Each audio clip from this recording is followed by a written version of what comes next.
So it's slightly different, but at the same time, we've seen them recently pick up that Cypher throughout the open quals. We've seen them on stream do it, so I think at that point, FPX will be able to look at exactly how they're playing it. I'm excited to see if there's any changes. But yeah, FPX, big changes, lots of things going differently. And as we start out the pistol round here, you're going to see Guild on the defensive side, and they have heavily stacked up the A side of the map. Look at this. There is one player outside of B, and even now he's rotating the middle. This is the hardest early round retake in a pistol that I've seen on Ascent. Well, yeah, and I'm more worried about the fact that FPX have just run straight down mid. So you could already see that you've got Angel peeking in towards the B site where there's currently nobody on it. The Spike is there with him as well. We've got Zipan on Sage, which is something I was so excited to see last time. Like, he was someone who performed so fantastically well, and it gives them so much ability, especially on the defense, to just shut down angles. Like, okay, you want to go B main? Well, you got to break a wall. Okay, you want to try and take any control on A? Well, you got to break a wall. And they faked this. Now, the problem with Angel's big brain in this situation is that Guild have ignored it. Yeah, they're just tucked down on the A side still with 4 players. Had their wall up now to block off the doorway. This is absolutely huge. It seems like Guild knew exactly what FPX would do in this round. Draken, he's got an angle around that smoke, able to pick up one, and looks for a bit more as he fades away. Unfortunately, only death awaits, and FPX maintain the man advantage. They know there's at least 2 players here. They know for sure that it's Sage and the Sova due to the utility coming out, so they're rotating straight away. Take down Bonker on that fight. His back broken. They'll get the site, and an easy plant and a 4v2 as the retake's attempted. Couple of players low, but this is pretty favorable for FPX.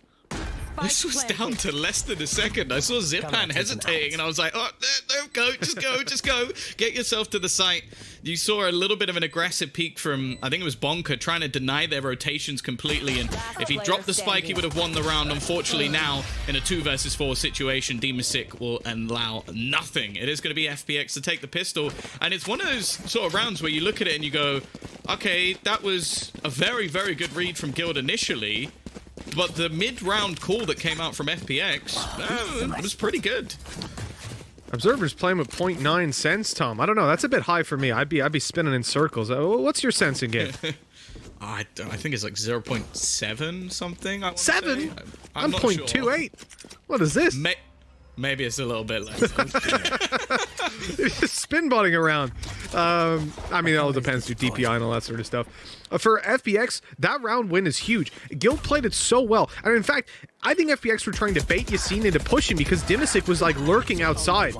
In this round, it's not too much of a surprise that you're getting, or you should be getting, just domination from FPX, right? Especially when spamming through a smoke, you've got yourself a Phantom. It's as easy as can be. The Spectres cleaning house, and they know safe's in the corner. But yeah, Demasik was waiting for Yassine to push, I'm pretty sure, because they're baiting out like mid presence, B, putting a wall up, and Demasik slowly shifted up A, waiting for that guy to come. He didn't, so at that point they presume, okay, they've rotated through spawn to B, let's go A, but no, Guild just waited, and I think they knew that FPX liked to posture a little bit and not fully commit until they play those mind games, which ultimately almost cost them. Well, we finally get our buy. Now, there were actually a few rifles bought into the last round and even invested further into this one. So FPX not playing the sort of traditional bonus round we see from a lot of teams where you might have some pistols in there still. No, it's mostly going to be rifles, in fact, which might actually catch off a few players. An aggressive start to the round from Safe, and this is where he falls. Now, one of the main ways that they tried to react in the last match between these two teams was, okay, our initial strategies aren't working, let's try get aggressive into mid. Now, I want to push to that by saying it didn't work, that they got destroyed. Yassine, however, has continued that same run of form as he goes pushing all the way through into A, and Angel, he's caught the timing there. The gap in the wall, he goes peeking in off the back of the dismiss, and Draken, he's trying to hold them, but the problem is there is a split coming through from the remaining players. There is indeed. Bonker's gonna have to do a lot of work on this backside as they just split right into the site. Coming down the alleyway, now he hears the steps, he knows they're close, and now it's all about picking your moment to peek out. Here's both players drop to the site, conscious of more, but at that exact moment, Xiao swings out and takes the kill. At this point, 2v4, 1v4, your chances are pretty low, with only Yassine left alive, but this guy, he's feeling it recently, he's got the confidence, they know where he is, they're holding it as he walks out in the double peak of death, as Angel takes a 3k, and 3 rounds for FPX on the board.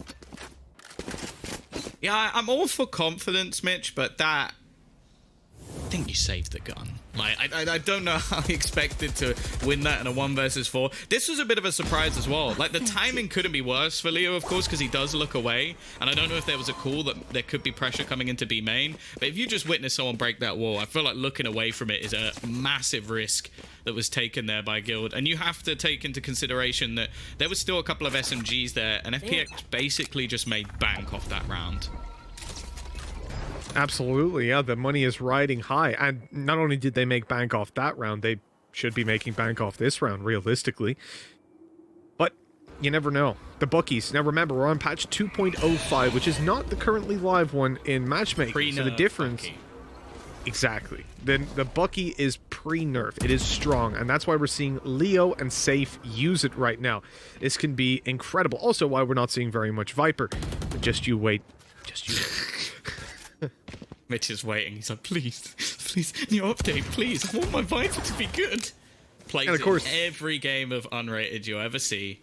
And ranked, and in ranked. That's how we hit Immortal. I wasn't playing Viper, honestly. That was the issue. But yeah, the 3-0 that we've got for FPX should be further buckled down on. The fact that... Oh, hold on. Here it is. No! You hate to see it, man. So that's the problem with the right click. When they're a little close, you can completely miss them altogether. Bonker's very low HP coming through that smoke. He wants to push. He's waiting for the sound cue. There it is. Oh, no, he's going to wait for them to push into him. Very patient. I respect it. But no one comes his way. And with him low, Yassine and Drake and only having pistols and the advantages FPX have, I think if you can just find 1, maybe 2 more kills, you know, you're walking away with a smile on your face because they have to do something to combat the credits that FPX have already built up. I think the other thing as well is, it may only be a small detail at this stage of the game, but if you can get a couple of extra ult charges as well, like you look at Yassine, Bonko, and in fact Draken, although his utility will mainly be used for rotations. If you get that Hunter's Fury a round earlier, or a section earlier, or even get any of the particular ults they have available up a little bit earlier just based off a kill here, that's going to help you going into your buy rounds. And well, we know Yassine with that showstopper can get aggressive. Bonko already going to be finding 1 little bit of extra damage, and Draken, well, realistically, he either wants to take someone with him and then die. Like, that's the goal. Although he actually does manage to retrieve a rifle. So it's not going to be too bad. I don't think they're going to be able to do anything to deny it unless he goes peeking. He's peeking. Which, again, he's looking to try and make things costly, and he'll still get his lost bonus money anyway. Yeah, I actually think that's worthwhile, him going in to kill there, because he manages to find 1, comes very close to saving the rifle anyways, and he can afford to invest. The question here wasn't, oh, can they save a weapon through to the next round? Like, yeah, okay, it wouldn't be the end of the world if they did. It wouldn't be the best thing ever. The question was, can they make FPX lose a lot of their credits? And even with all the kills they got, look at how stacked the economy is for the attackers. They have got more than enough money for a buy in the next round, possibly the one after. So that kill was important to stop it going even more out of control, and they ignore the recon. Oh, that almost cost some lives. Angel luckily only getting tickled up. I think it was a wallbang even that connected. Unfortunately, Draken isn't as lucky, peeking out on short when his teammates are smoked on mid. Well, it hasn't worked out this time, Tom. Yeah, I think they also placed a gravity well there from Shadow as well, just to make sure that if they did want to push forward, he could just deny them. He could just hold them in spot, and any pre-fires through the Nebula would just do even more, or have more of a chance of actually netting them a kill. The other thing as well, as I said, like, a lot of the response that you'll see from Guild in these early rounds is to try and get more aggressive. And you're looking at a team that has one of the strongest defaults in the whole of Europe. Like, FPX are more than happy to play the first minute or so of a round, not really taking any map control and just patiently waiting for you to face into them. And so far, that's all they've really had to do, because they've been battled, they've been brawled in mid, and they've won every single opener. Leo's on the backside here. Let's see. They've lost the opener, but maybe he can open up the site. Creeping around the smoke.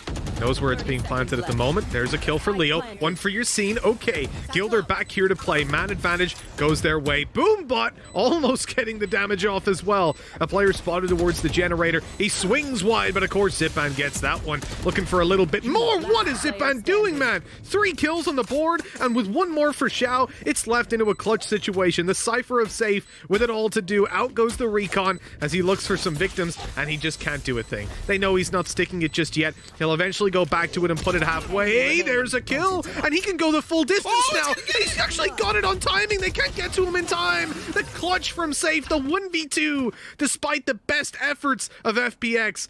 They give a round over to Guild at last. I'm really surprised they split up. Like, obviously the chance of you getting a double kill if you both peek out of that door is actually higher than in most positions because it is quite a tight choke point. But the wraparound, considering the plant, didn't make a lot of sense. Xiao was nowhere near the position of Safe to actually stop him. So yeah, I'd call that partially a misplay and partially just the fact that Safe is a god in clutch situations. A first round that was a surprise from Guild. The issue comes though with their first victory being a bit of a problem for Economy, but you see, well, I think he's proving again that a lot of players right now, Mitch, they'll respect this Astra utility a little bit too much, and Yassine just says, well, you can stick me in the gravity well. If I kill you, it doesn't matter. I do wonder if in that previous... Oh, hold on. There's the bookie play again. Gonna fall down. I mean, maybe this weapon didn't need a nerf. Not in some people's hands. The judge a weapon selection that's quite curious, and Yassine gives it a good attempt. Nothing to come out of that Hunter's Fury either. That is a tough start for Guild, really. Pulled back by Safe. Angel's quite low. Dimisik's gone. Hold on. How have Guild managed to recover this round? All of a sudden, it's in their control, but Safe is pushing. He's going all the way up. He's about to take a fight to Angel, but with his knife out, he doesn't stand a chance. Leaving Shadow, the man with possibly the worst crosshair in EU, attempting a 1v3. No ability to heal, and, well, no ability to get a kill as Safe quickly shuts him down. It's not great, is it? We've managed to find the only thing bigger than your ego, which is obviously his crosshair. Yeah, I don't know. Questionable one. It's a very, very questionable crosshair. I like Safes. You know, it does the job. One enemy remaining. Do you like it because it's small? Go on, Tom. Finish the point. Go on. We don't. No, I think that's all I need to say. I think everybody else has already worked out the joke in their heads, and thus I can just leave it there. It's common knowledge. It was a campaign of hatred and misinformation against me. 4-2. Guild are going to look to do a little bit more. Now, we said FPX had a lot of cash, and now we can take a look at that again and say, well, it's not so good anymore. They've sort of outlived the grace period that they got in those early rounds. Now, if they don't win this, it could be an eco that they face into. So for Guild, this is a very important round. They still come in with some weaknesses because despite winning the rounds, they haven't all been as clean as you'd like. Bonker down on a Bulldog. Oh, Dimisik, he looks in heaven, but as he looks away, Yassine walks out. Heal coming up for Angel. He's back to 150, and the res comes in. FPX take the advantage in the early round. They'll move towards the A site and get a spike plant as Guild, well, they've got a lot to really counter this. Because look at the ultimates they've got online. Leo, especially with that res, could be huge. Yeah, the problem is the player currently down is in a really rough spot to try and res. They're actually going to invest the wall in to try and bring it back, but it's been broken straight away. And Zipan already dropping 2 as they look to try and push back into the site. Angel will meet his opponent underneath heaven and send him back, leaving just Draken remaining. And well, he may have his ult online, but I don't think sneaking through the shadows is going to help him too much in this sort of situation. It's weird to me, Mitch, that most players seem to be more confident, more aggressive when they're playing a duelist and just put up ridiculous numbers. Zipan is literally the phrase, I am not just your healer. Like, I don't understand how he seems to perform even better when being placed on a Sage. I mean, I guess we have to credit David P for first pulling it out in EU at least consistently. The Battle Sage back in the days when he was on G2. And when you're looking at Zipan, I think that he has very much taken that, the interpretation of how to play Sage and directly copied it. It's beautiful. I love seeing him. It's just another duelist. And, you know, originally in the meta, everybody was talking about, oh, Sage is OP because of her heals. And that was one of the days I honestly fell in love with Riot when they put out the tweet and said, we think Sage is overpowered, and it's not her healing. I was like, oh, damn. They know what's up. So, for me, when I look at Sage right now, even just that res alone is so valuable. And we've seen, especially in pistol rounds, the impact that her wall can have. Yeah, I think it's great for Zippen as well when he can go, oh, you need a res? Well, don't worry, I'll have it in 2 rounds. Like, that'll be enough for me. I'll just keep... They're also letting him plant the spike as well. It's something to note. That happens quite regularly if he's still alive. So they are literally just farming those points for him in the early stages of these rounds because, well, if you look at their squad, his ultimate is easily the most valuable. 100%. I think the next Hunter's Fury, and I wouldn't even say that's too close. Okay, straight away Draken is opening up this round. It's a good start. He's going to get out of there as well with the Shadow Step. The advantage that they want and that they pretty much need because, again, their weapons are starting to fade away over on the guild side. You know, we're on a knife's edge when it comes down to this stage of the game. Both teams on the verge of being bankrupt in a lot of these rounds. And for Yassine picking up onto Shadow, that's even better. He's bailing out of middle as Dimisic looks to recover some form of presence. They'll make noise on the B side and give away a bit as Dimisic walks out, but quickly traded. And that's the benefit of being in a 5v3. You can afford to play 2 guys on the A side, full committing to it. They've got a wall down on short, so the only place they can come out on A is through A main.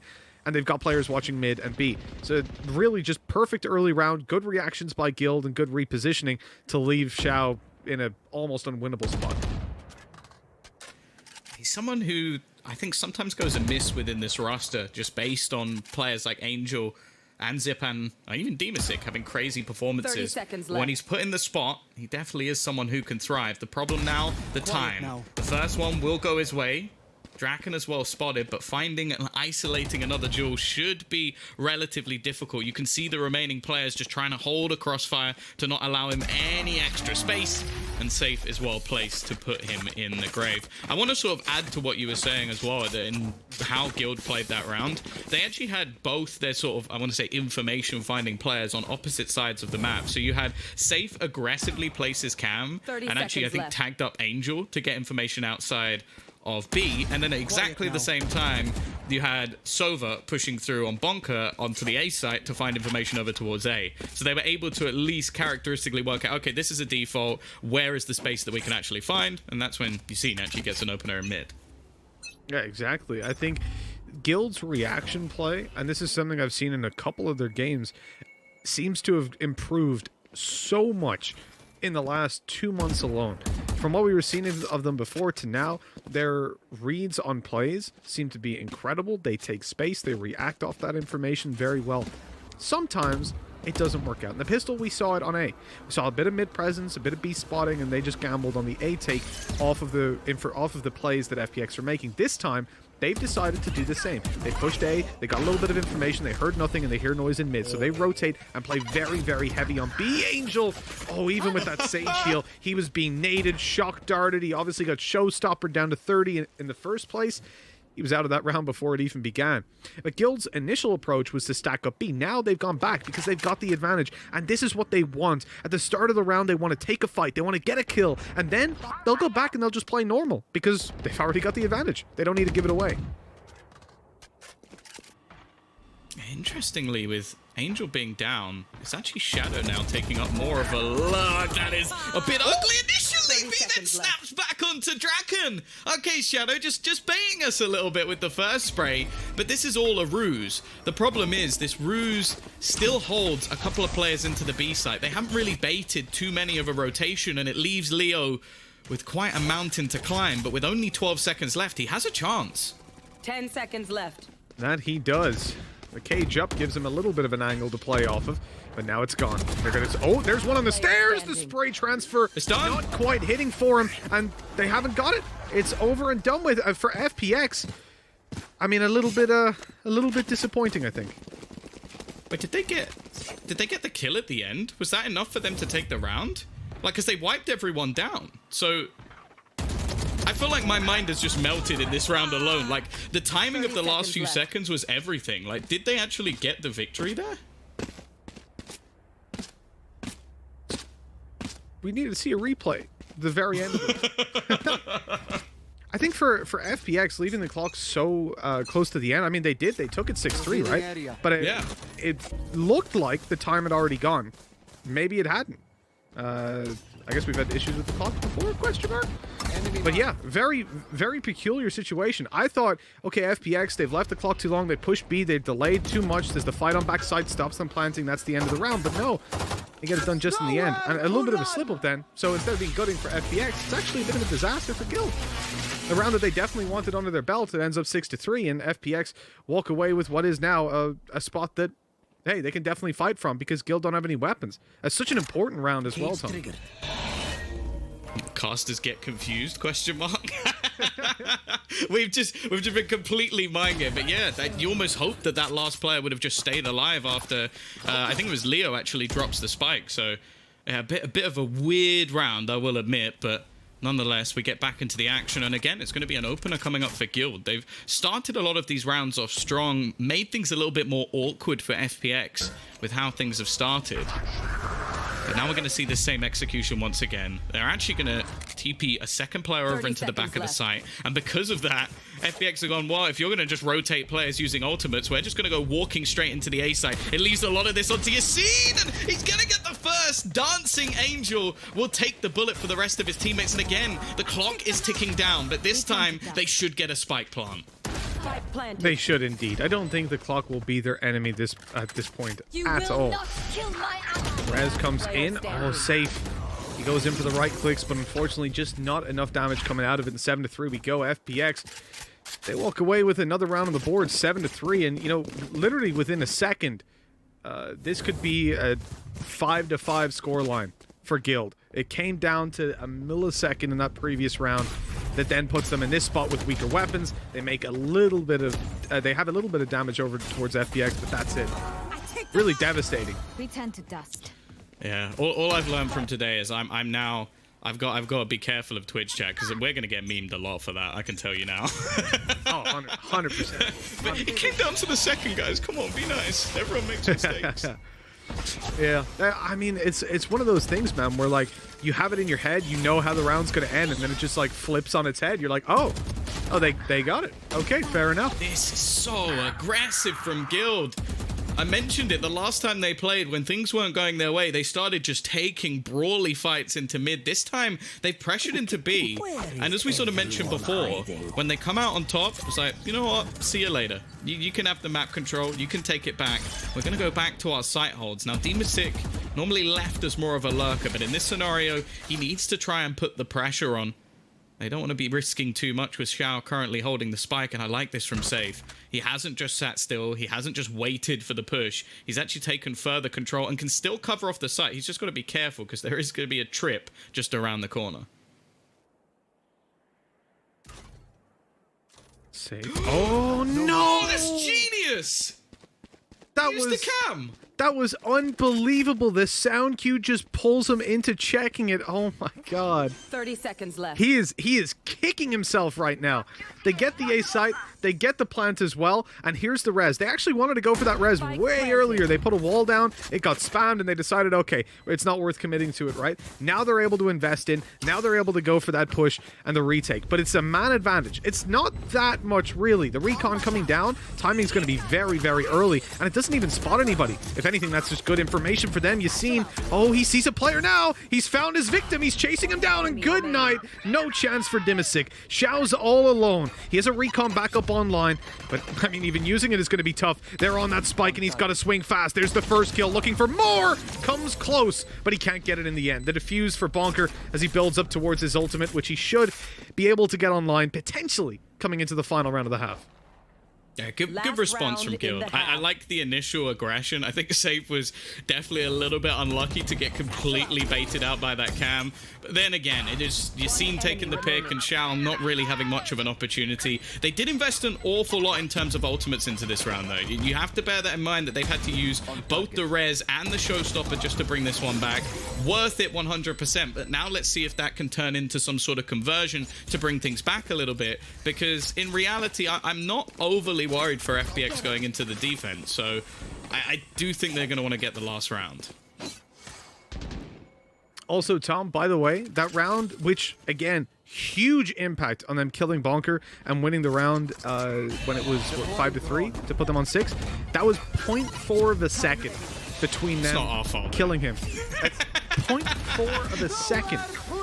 Just about managing to get it done in time. This is huge, though. Guild, they're answering back. They're angry about losing a round by seconds as they move in towards the A site. They are torn asunder. FPX dropped the spike as well. This is huge. Guild, two-man advantage. They've got control. Their players are coming up short through middle and short to reinforce to get that spike.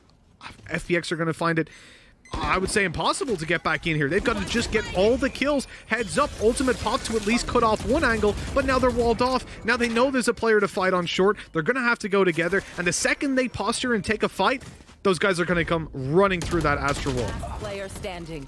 Oh, I don't even know if they need to. Already finding the pick onto one, and Shadow, try as he might, he won't be able to turn the tide. Good resurgence from Gildan. I actually think the scoreline of this might be a little bit harsh to them. Like, they've had a few rounds now where I think they easily could have evened up the scoreline or even won the half. So going into the attacking side, I definitely think we're still looking at a very competitive game. And, well, we'll see if we can now start to watch that crazy entry stat that we had earlier. I think, what was it, 22% when we were looking at Yassine, someone who has definitely lit up the server so far in this match. Currently 13 and 13, but we know that most of those are going to be those aggressive peaks that he's going for. Top of the server, no doubt. Going into the pistol, at least. Well, it does look like FPX are about to get a little bit brawly. Other than Shadow, we've not seen much investment into utility whatsoever. It's the classic Ghost purchase. I'm just going to try and take those fights through into mid. Now, Guild taking a page out of FPX's book on the early mid-aggression. You can see that they're shift walking up there with 3 as Draken just makes a lot of noise on A. He wants everybody to stay in position as they blitz out. Shadow right-clicking for 1, and a second as well. He's still alive at a head peek angle, and the damage going to be done. Leo and Safe, both sub 25 HP. This is so easy now for Xiao, but he's 40. That's the downside. He has teammates coming in through spawn, and he's taken down right away. Okay, Angel pushes out. He wants to get a little bit more room, and look at that. 1 bullet to the body, and Leo is gone. Draken on the site loses all of his HP as well. A sliver of health remaining. He needs a headshot, but it doesn't land, and so Safe has to do it all. 10 health on the board, 2 opponents, and look at them. Look at those positions. They take the fight together. They're stood on vertical angles. There's no way he can isolate a one-on-one duel. That's 8-5 for FPX. Yeah, I think a pistol that was fairly necessary for both sides as well. Getting off to a strong start here. Shadow again, just... I think I say this almost every single time I cast FPX. And for people who do watch regularly, this is probably going to sound like a broken record. I still consider him one of the most underrated players in all of Valorant. Like, he's ridiculously skilled, but always taking that more supportive role. And currently, he's top of the board. He is leading the charge for his side while playing an agent, which is basically made for setting up teammates. Yeah, it's pretty unbelievable. I think that support agents in general just don't get a bad rap, but they don't get the rap they deserve. That's for sure. Maybe we'll write one together someday, too. The wall coming in, just slowing them down from any sort of an A push. And Guild, they wanted to split up, have one player through mid. Not going to happen. He's shut down, and now that Spike just left, wondering what the hell they can do. At least they got an ult orb for free. That's the one upside. And in a round like this, you know, you've got yourself... It was full classics alongside a Marshall. Now a Spectre comes out as well.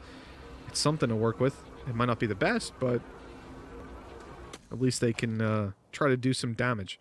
And that's really the goal of this round, is just do damage. Take money out of the hands of FPX. You don't want them to get off to the same start they did the previous, and this is a little bit cleaner than you would hope for.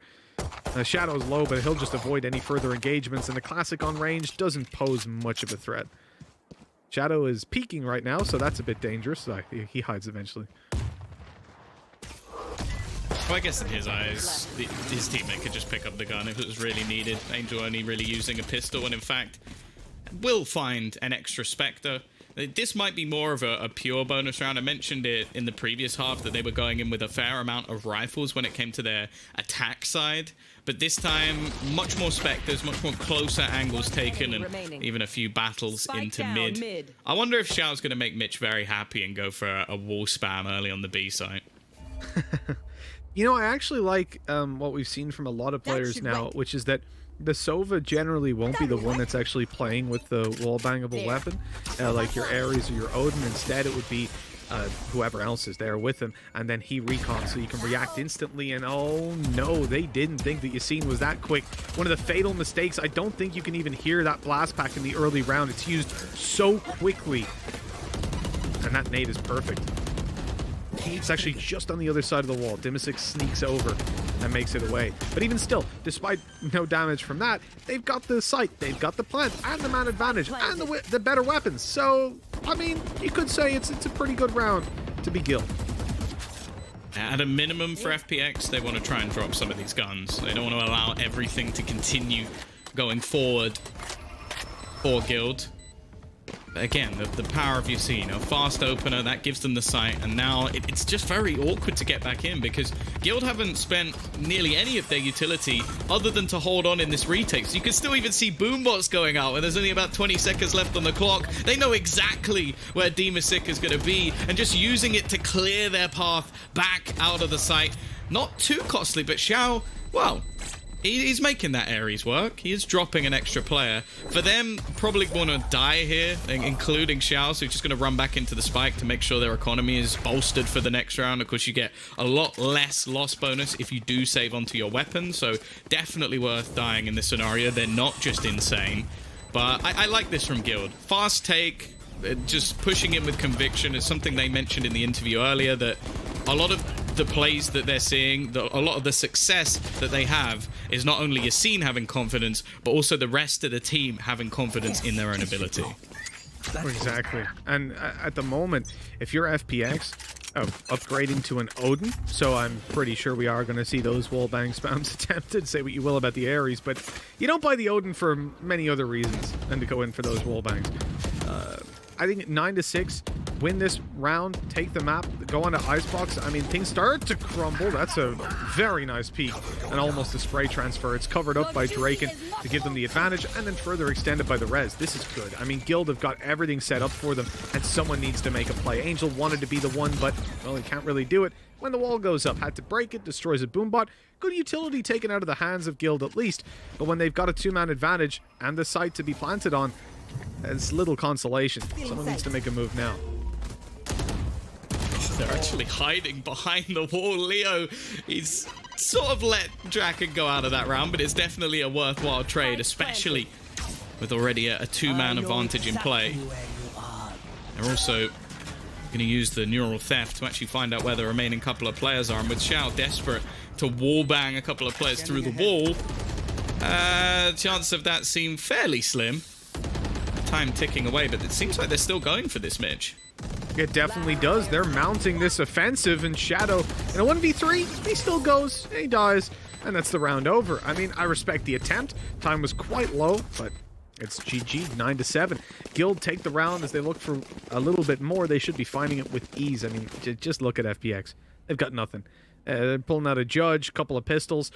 And this is the way back into the series. Again, they lost, I think, at least 2 rounds off the back of 0.45 of a second.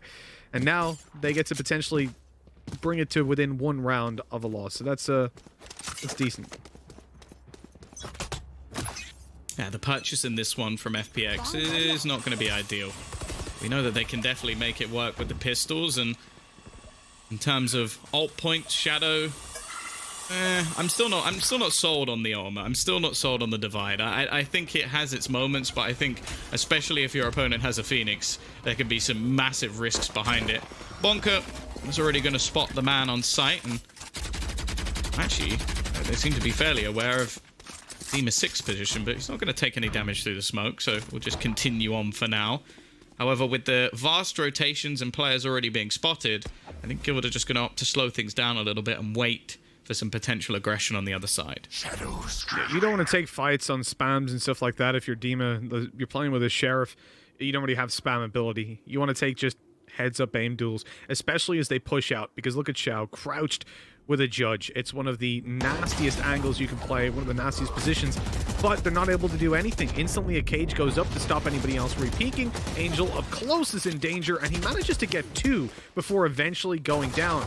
That's a good recovery on what was a pretty terrible 30 start, seconds and left. the heal was spotted being activated. They know that Zipan is coming from spawn. They're ready to take the duel. He wants a headshot. He wants to connect one right away, but no, it's not to be. Still, 2 kills, it's not the end of the world. It's a decent little bit of damage considering what they had.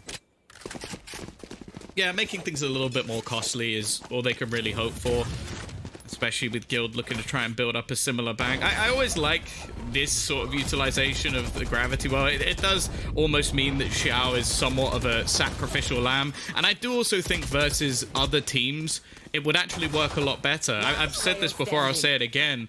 I think so far the biggest weakness I've seen to Astra is Yassine. And that sounds absurd, but he just ignores the utility. It's like, oh, there's a gravity well there, or what could be a gravity well, or a smoke, or whatever they turn it into, and he just goes, I'm gonna go stand in it. Yeah, he does not respect the utility at all, and it's one of the best ways to play against Astra, especially if you're a confident player like Yassine, or if you're playing a duelist and you're willing to get aggressive. Speaking of that, Angel wants to go forward, and that's the ultimate popped and taken down. Yassine doesn't get anything for his showstopper other than a bullet to the head. That's a devastating start. Angel even getting out of there with the dismiss. FPX, man advantage, and usually these early fights have gone towards Guild. This represents a bit of a turning point in the early round, but let's see if the end tends the same way. They're pushing up on A as well, spotting out nobody's there. They can start to maybe figure out that this is a B hit with the players spotted on mid. They are still lurking out. Guild are keeping their options open. They're playing a strong default, which is something that we often compliment FPX for. Yeah, the problem for now, though, is the fact that their default hasn't really found anything. In fact, they're slowly getting picked apart. A repeat into mid already drops a player, and they're starting to fall into the same trap that happened for FPX earlier. The time is ticking. They've got 20 seconds to make their decision, and they're going to have to try and get past Zipan. And the rest of the players are not sitting still. He's waiting in the corner. He's not been spotted. He's definitely whiffed, but he gets away with it again. It's the second time we've seen that for FPX, giving us a mini heart attack. But at the same time, they don't lose a single player in that round, and they're up to double digits. You know what? He's the people's champion, because that happens to all of us quite a lot. I actually think the hardest shots to hit are those where you're behind someone. Their movement is just so hard to predict at that point. The 2K that he got out of it. And yeah, like you said, Shadow did it earlier, right? He was like baiting them out like, oh no, I don't know how to spray. Just kidding. Bang! We love to see it. It makes them more human. A 10-8 for Guild. They've got the weapons back up. This is a serious round now. They want to be walking away with this one. Otherwise, FPX likely hit 12-8, and they're going to have to fight for 4 in a row. This map was chosen by Guild. This is one that they wanted to pick up, to play, and to defeat FPX on, but that's not a good start. Angel again being the thorn in the side. Last time it was a push on A. This time it's in Pizza. He's just repositioning himself on the Reyna again and again to catch Guild off. With the man advantage sitting in their favor, FPX, they can usually play quite comfortably, although I saw Angel start to rotate to A for a second. Looks like he's abandoned that and gone back and fragged out on mid. Yeah, you talk about a rotational op player a lot, especially in other FPS games as well. At the moment, it's just a rotational Angel, just coming in and striking no matter where you expect it, and it allows them to double up elsewhere. A quick trade from Deem is sick, a push through. What happened there, Angel? This has been a weird game, but again, it's in a spot where it doesn't matter too much. So Spike only just being picked up at the top of mid with 30 seconds, a 1 versus 3 for Bonker as well. 30 seconds left. A hell of a lot on his plate.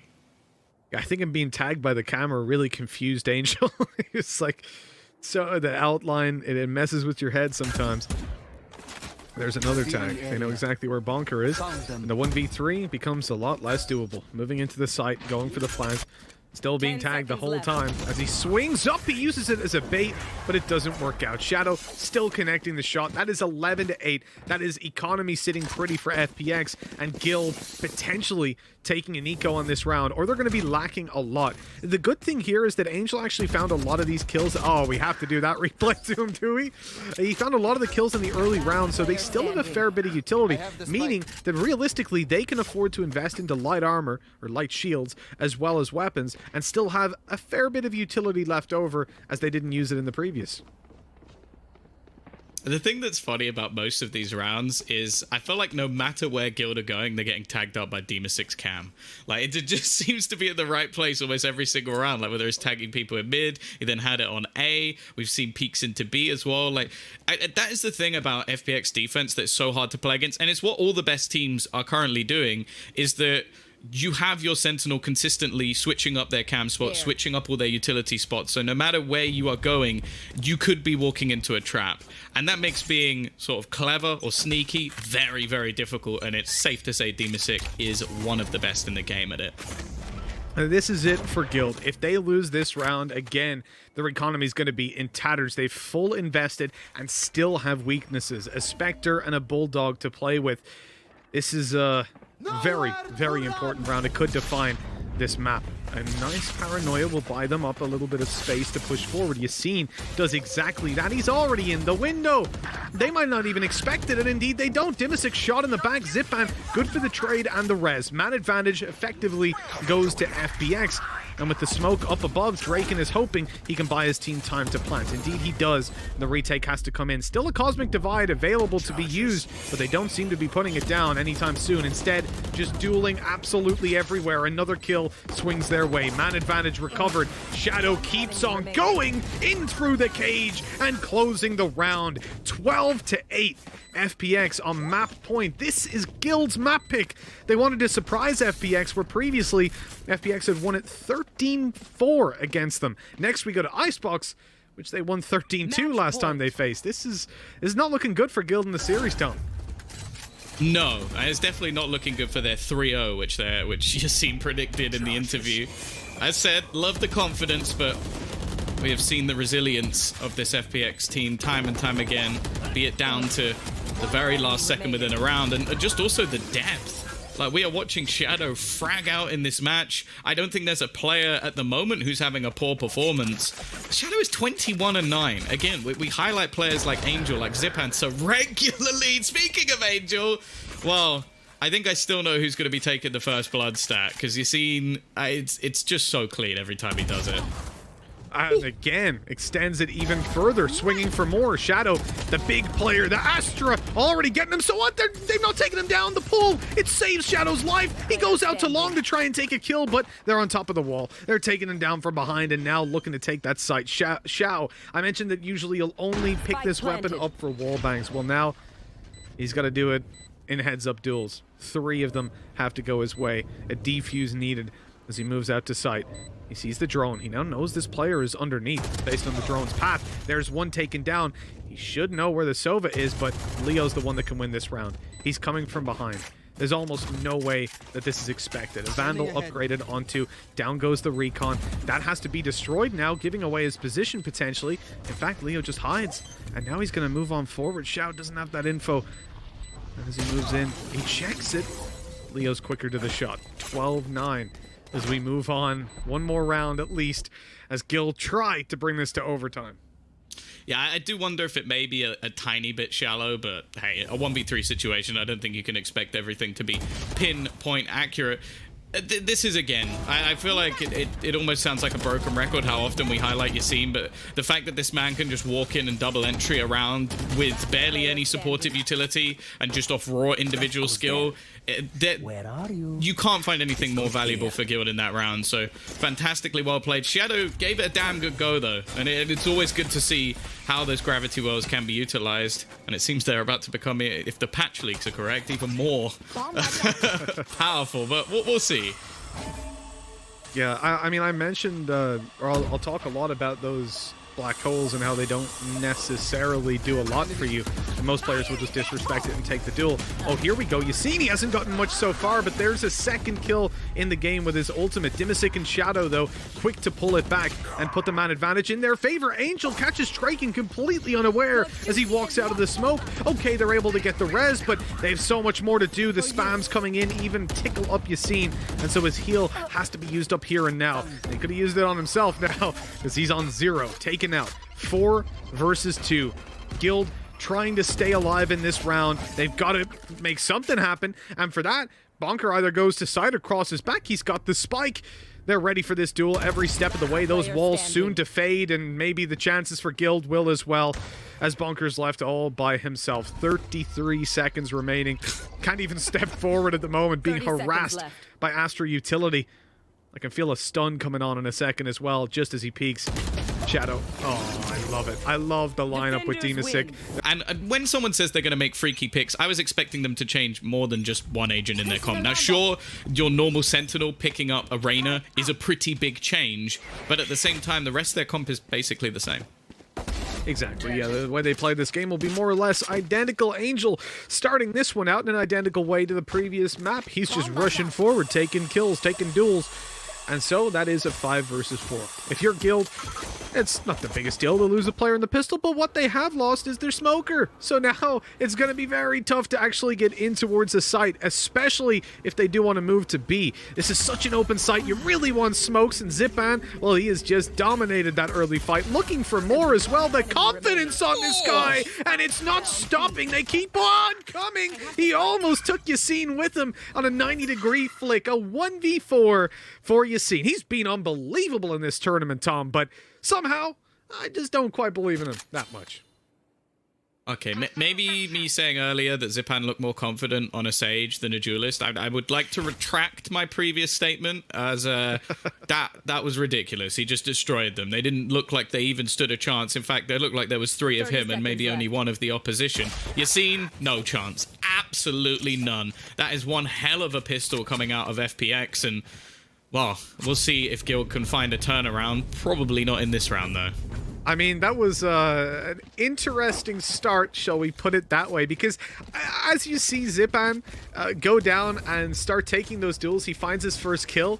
I found it strange that Bonker was like, I need the ult orb. I will take the ult orb. Like, Zipan has 150 health, he still has a dismiss, and that's why he plays so aggressively, because he knows it doesn't quite matter if he was to run into all 3 of them there. As long as he gets a kill, he can dismiss and get back to the site, or at least yellow, nice and easy. Well, it seems slight pause, but we will be getting back into the game very shortly. Draken actually going to invest here into a Marshal, so they still want to try and make this one costly. What I will say into the build-up of this game, one of the main issues I've seen, at least on the defensive side from Guild, is that I just feel like it doesn't fit for Yassine just yet. Like the previous matches we witnessed from him, he would go very aggressive towards the A site and not really find much for it. It would either be a trade or he would just be going down. Whereas you look at him on a map like Ascent, he was one of the clinical factors for this roster. So we'll see if that's going to be able to change. Maybe that's the reason Safe's actually been put into the role of a Reyna, so that he can be that second aggressor, have a bit more rather than just sort of lurking on the other side of the map. And if he is lurking, still have the chance to heal himself up. There. I do look at this early fight, at least for Guild. They haven't lost Draken. They've got a kill, and now they've got 1 player defending the site. It's only Shadow with a Spectre in his hands. Possibility for this duel to go his way is definitely there. I thought he was about to sideswipe one and just pull the advantage right on back, especially with Bonker low. They have to be careful. The fact that they were spotted crossing over to yellow doesn't really serve them all too well if what they're trying to do is to light push B, and the Wolf coming out is even worse. It getting destroyed, it pretty much confirms there's someone yellow, otherwise you wouldn't have shot that, and also confirms there's players outside of B. So they're going to stick with their 2 players here, and with Killjoy very close by. And so really Guild are just running down the clock in the hopes that FPX rotate, but it's never going to happen. Well, it looks like they're going to go for the classic plant we've seen previously, using the Ice Wall. There's already a bit of counter utility from Demasik, the Hawk, used to try and garner some space, but instead Safe is already going to pick off another. Now, this is starting to get shaky. The only weaponry left, Mitch, is actually going to be Spectres, which not really renowned for their range. And with a Marshal on the other side, there is still hope for the side of Guild. There absolutely is. All those players stacked up on yellow. I think this is a duel that will definitely favor them. Xiao having to go down to the pistol as well. This helps even more so. Where's that boom bot going? It's following them across the map. Safe all by himself, goes out, spots both. Has the info to play off of and the kill. No heals possible. He's been spotted as well, and he thinks he's defusing, but oh, he was wrong. Xiao, a 4K and the round under his belt, just about getting that done. Yeah, ended up being pretty close though. Like, one player surviving in what is ultimately a few pistols and a Marshall. I do not think Guild are going to be frowning upon that round. I think the only thing they'll be upset about is the fact that they didn't actually manage to convert the 5 versus 3. It ends up with FPX doing quite well at getting back into this retake, mainly off of the back of Xiao, but hey, as said, this man, when he's put in the positions to perform, unless, of course, he's shooting at a boombot, is going to be almost always clinical. Now, going into this next buy round, I'll actually be quite intrigued to see what FPX are actually going to do with their purchase. Are they going to invest straight back in with the rifles and play it like a normal round? Well, I didn't get to ask the other side of the question because, yes, that is what they've done. Yep, of course. Yeah, they're playing confident, wanting to throw all their cash at this round. Bonker gets a little bit of a tickle up there, and that takes him out of his drone, so valuable utility denial right away. Guild want to move forward. They want to push onto this site, and they've already managed to pick up one. Safe up on top, looking to catch them as they push through spawn, but it's Xiao who's up close with the Spectre. He's undetected as of now. His teammates coming in to help, and he'll swing with them, presumably not knowing there's a player close left, though. Dimasik's in trouble, and indeed he is. Taken down on range. Xiao manages to trade his teammates here right behind him. But maybe not for long. Look at Safe. I mean, Safe in this position, he's just up top, taking as many fights as he can, and it's the confidence of knowing, like, one headshot, and I'm right back in it, right? I'm able to dismiss, I can heal up if no one else is pushing. Like, he's so comfortable. And Leo from afar closes the round to put one on the board. Guild get there first. And I think, you know, if you're FPX, obviously, you don't want to be losing that round, considering all the reinvestment you had into utility, into a couple of weapons, but they won't be crying all too much. They still have a chance in this. Last player standing. Well, that's the thing. I'm sorry to do this, but I kind of disagree. I think their money's wrecked right now. They lost, what, 4 players, right? In the round before? So, like, financially, it's 1 rifle and sheriffs. Like, this sucks for FPX. So, sure, Xiao has an opportunity to try and do some damage here, but the last round's normally a bonus. That's what we call it. They come in with the SMGs, they play with whatever they had, but they didn't have anything. So FPX had to risk it all, and it still looked like a bonus round, because Guild won that almost too easily, just walking into the A site. And I have to say, one of the things I'm enjoying about this attack so far is normally we talk about the lurk of Safe. Maybe a double lurk sometimes with Draken being alongside him. But in this case, Safe almost looks like he's playing the entry fragger alongside Yassine, which, as a duo, is terrifying. Yeah, I thought they would have one more rifle than they did, but yeah, of course, they are only the one Spectre. That hurts. Xiao has to do a lot of damage here. He's already got the first, but now they know where he is. They're waiting for him up top. Recon into the back. It's going to reveal them because they're blinded. That's such a good combination. They know there's 3 here, and the Hunter's Fury pops. The ultimate economy coming into play. Yassine goes up high, so close to getting it done, but the Sheriffs then come through. The ultimates and the weapons combining. It's the Sheriffs that do the heavy lifting to close this out, and FPX, they go 3-1. I mean, that's the advantage of having, especially Xiao, having found so many kills that, yeah, they don't have the money to fully invest, but they can still manage to pull something out with that Hunter's Fury, but it never works, even nearly as well as it does, if they don't combine that recon dart and the flash to guarantee that they spot players. That was huge. Yeah, I'm surprised they did as well as they did. I think also Zipan just doming anyone that walked into his crosshair. 3 kills off the back of a sheriff, and hey, maybe that is considered a 4 by them, because they made that look very, very easy considering what was invested. Both teams seemingly able to win dominantly in any possible round. Now, Angel, you're going to see him over towards this B site quite regularly, and by the looks of it, you're about to see Guild there regularly as well. They've been very aggressive in their takes in this direction. Now, their purchase in this round is not perfect, but I think Yassine got a bit of a timing peek there onto Shadow. He did not seem prepared, and now Leo on top of the wall has already opened things up. This pace coming out from Guild with almost identical strategies to the last round, it definitely takes some confidence to do that after getting such a beating. And for now, it's looking pretty damn good. It absolutely is, yeah, especially in the manner that they took the beating. It was Sheriffs, you know? If it was Vandals, you're like, okay, maybe there's a couple things we can do different, but I guess what they did different here was just pace it up, right? Move much faster, push into that site, and overwhelm them, taking every duel they could. Good timing there for Dimasik. The second Safe looks to the right. He's taken down. Again, those recon darts, not spotting anything over on the attacking side, but they don't need to see the players. They knew that they weren't going through for the defuse at that point. They fall back. Okay, they lose bunker on their way, but ultimately the round goes to Guild. And at this point, they've achieved as many rounds as they did last time they played FPX here. So things are looking up. Yeah, I think it definitely helps them starting on the attack. I think a lot of teams have proven that the attack of this map is a side where I think most teams can get quite a lot of rounds. I think G2 proved that with how effective their attack can be, and then the defense definitely being a little bit more questionable. And I think that's the same for Guild. Like, the questions I've had of this roster, at least on Icebox, have always been around the defense. And at the moment, the only change they've made since last time is removing their Sentinel and adding in a Reyna. So I don't know how that's going to affect them on the defensive side. That is true, yeah. I don't think removing your Sentinel is generally a very helpful thing for the defense, but it depends, you know. If he's going to be like Element from OG and making those super aggressive plays on A, then maybe it's going to work. And speaking of which, Zipan is pretty much doing the same. Arena on the defensive side pushed up A, now solo. It's a lot of pressure when you do this, because if you don't manage to deliver, you lose that site. More so when you're up against a Viper, because your teammates are usually in middle as they are, and they would be completely locked out. This time, it's a little bit more open versus the Omen, but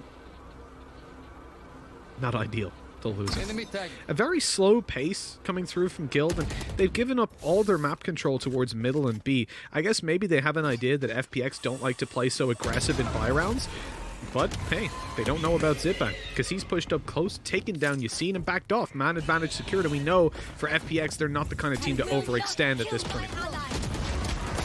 Oh, Zipan goes for the wide swing, though. Has Shadow alongside him to try and take the peak, but neither of them are too successful. 30 seconds left. A couple of very low players on the side of Guild, and are they really going to go for a rotation here? There is not a lot of time left on this clock. There's only 20 seconds for them to push all the way into the B site. I'm also looking at that nano swarm that's been placed by Demasik, that if they try and go for a default plant spot, well, the players are likely going to take a hell of a lot of damage. Angel, he's already spotted one player, but the remainder already pushing in. They've also got the snake bite. That could be everything they need. They're going for the plant, but they've had to stop it. I think they've run out of time on this one, Mitch, and that's the round in itself. FPX, with a couple of decently placed pieces of utility, are going to take a round away from Guild.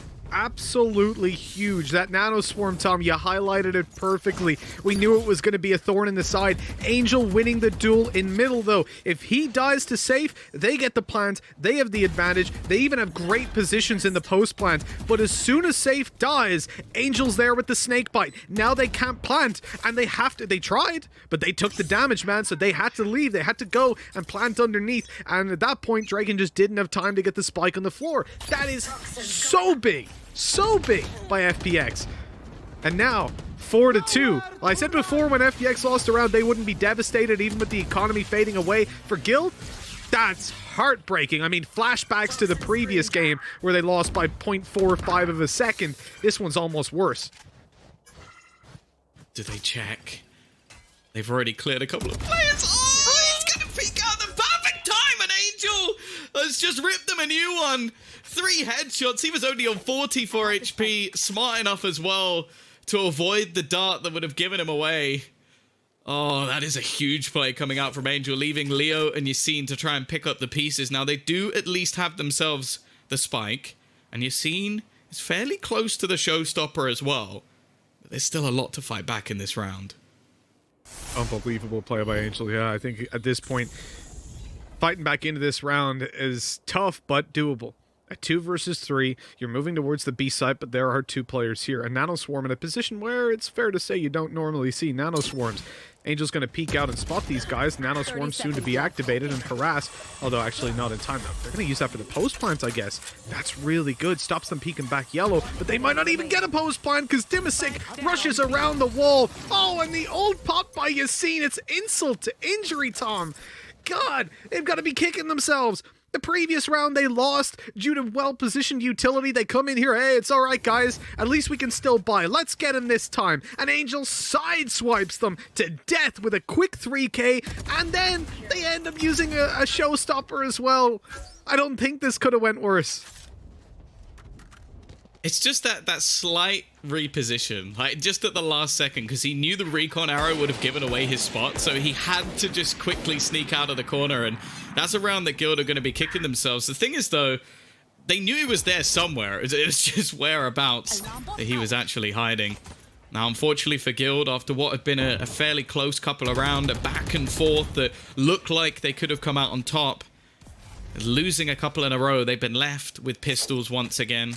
And also a Marshall. We saw them do quite a lot with small amount in the last, but when you look at the amount of ultimates that are currently available, the Seekers as well, something we've not really spoken about so far. We haven't seen a whole lot from Shadow, but this ult is one that's just so filthy in retakes. And although they've been pretty good at getting the spike down on B, I do not think they'll be able to hold on to the round if they do.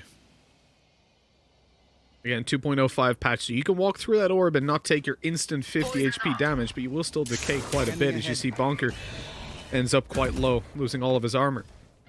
They've spotted Angel, they know where he is, the nade to keep him back. Okay, no snake bite's going to be annoying them this time. The wall positioned, and you'll notice that it stops them spamming green. That's a very important detail for those of you in matchmaking, right? When you put it horizontally, so it's just going to completely block them off from running through, they can spam you through green and stop you planting anyways. This push up by Angel, he can drop this wall. That's exactly what he's going to do. The timing was perfect. Draken had just smoked as that wall fell down, pulling out his weapon and pulling out of the round because Angel is just dominating, leaving Yassine by himself. He's satcheling over. Oh, he had an opportunity there, but the peek back in by Angel secured it with Zipfan's kills 6-2.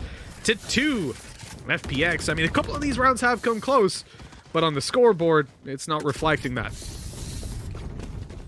Yeah, it's similarly to what we saw the match yesterday versus Opportunists. Like we sort of saw some closer rounds, some possible positions, but it ended up sort of slipping away towards the end of it. So I'm a little bit worried for Guild now, because although, as we've mentioned, like some of these rounds have been close, this round you can forgive them. They only had pistols, and I think Yassine needed his team to buy a little bit more time if his wraparound was going to be valuable. But they need to break back here, especially with them being on the attack. As said, the half I questioned them on was the defense, and while on the attack, FPX have already got half the rounds. Deem is sick as well. He's starting to gain in confidence. It's a three-man aggressive push. It's like we failed on B a few rounds. Maybe this time we go A. And, well, it's gone even worse. It's a buy round, man. And the ult from Angel, he actually managed to get on top as well. So you can't even sneak above the ult. You're screwed. You can't push B. It's almost a certainty. And then for Yassine to be caught with his knife out, jumping up on top, the player tries to trade him. No, not a chance. Easily taken out. Bonker. He's doing some heavy lifting here. Already got a kill looking for more, but realistically, 30 HP. If he gets one, he's lucky. And they're ready for it. Look at this. Pre-fire around the corner. Trade bullets, but with Bonker being so low, of course he loses that, so Draken's all alone. He has the teleport. Like, he could realistically ult on back B and avoid that ultimate altogether. But in a 1v4, you might not even want to commit it. You'd have to get the spike first, and he can't even get in A main. Shot in the back by Angel's aggression. 7-2, Tom. This is not looking good for Guild. I mean, I cannot believe that was a buy round. You know, you look at the start of it, 3 kills in an instant. That, especially considering the fact that they knew he was ulted up on B, you're probably not expecting the A aggression, so I understand it, but that's why it works so well.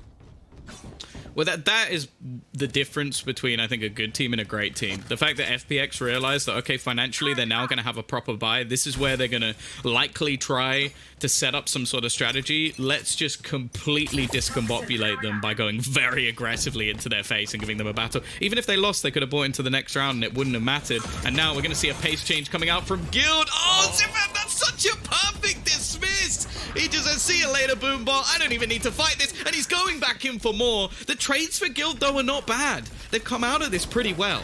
They have, but the Seekers are coming through. They're spotting players as we go. Dimisic looking to get them, but Draken, he fades away, goes for more on the side, and he's getting it done. That is Guild walking away with the round win at last. That was close.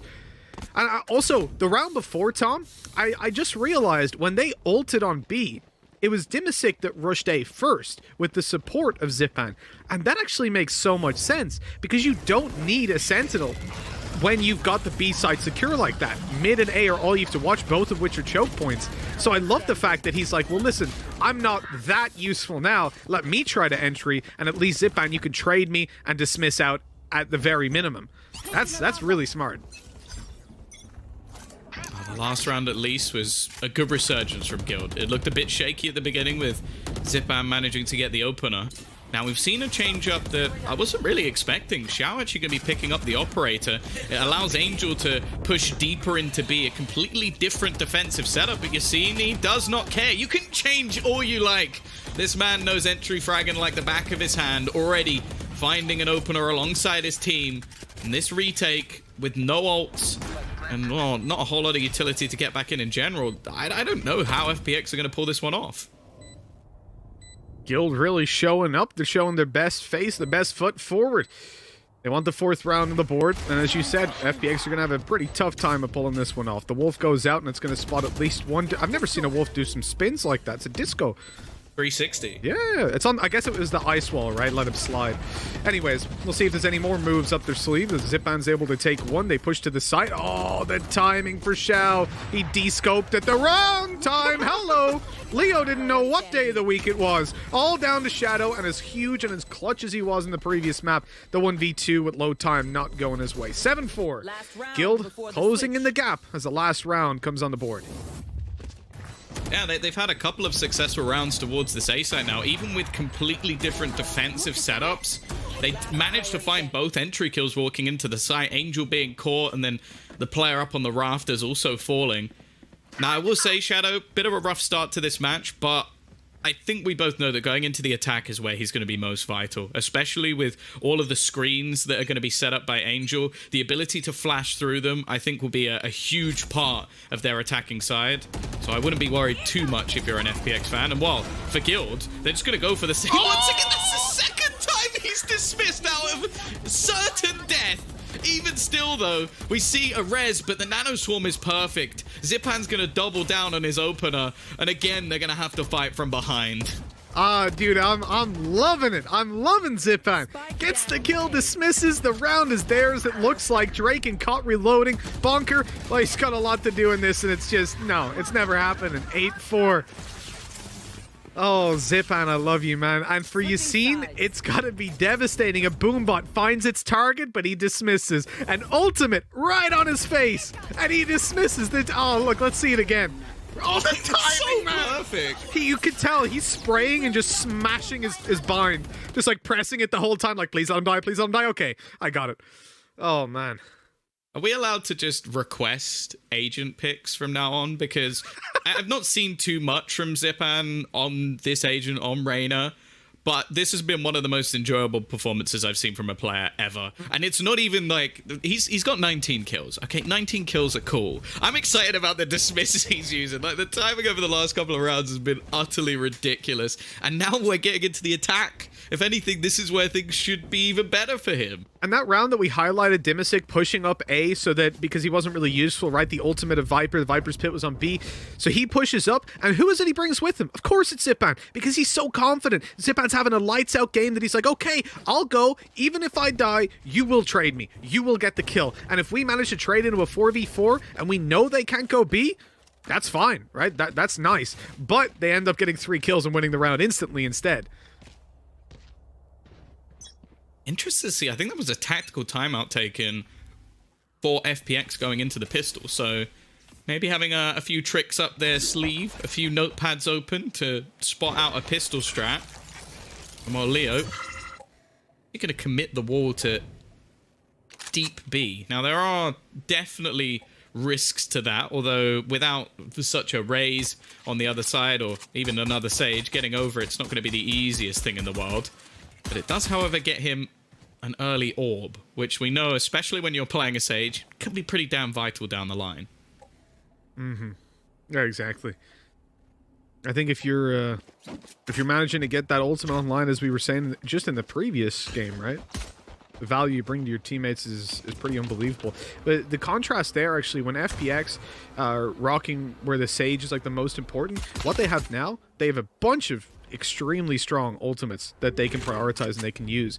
And that's what makes it so hard now on the defensive side to fight against them when they can use a lockdown, which on this map isn't as effective, but attack side, it has its uses, especially on A. Obviously, Angel can just completely lock off a part of the map. If they get a sight, pushing back in can be impossible. 30 seconds Seekers left. and Hunter's Fury, they can give you info and lead to kills if you trade them out or manage to hit the Hunter's Fury shots. Those are pretty huge. And then Zipban's, I mean, it's widely regarded as a useless ability mostly. And with Zipban's headshot percentage, almost definitely. This pistol round, they're pushing out. They've already lost one player, and a second soon follows. It is Zipban taken down. But Angel, quick to get one, might be all he walks away with. And indeed, it's a fairly clean round from Guild. They end up with 2 players alive, but more about every kill that came in, split second, and there's a trade. Like, instantly. Yeah, I think as well the FPX were expecting a lot more aggression from Guild in this pistol round. Like, the fact is, they played what was a very slow mid-default up until about 35 seconds left on the clock. So they were just sat waiting, going, okay, they'll push us eventually. Like, they'll come to us soon, but they never did. Yeah. And that's the thing that we were talking about, right? That Barbar was speaking to, that, you know, they were trying to figure out Yassine and not nerf him and not take away his confidence, but figure out how he can fit into the team a bit more. I love this, man. But the wall's actually... Oh, my God. The wall was going to be destroyed.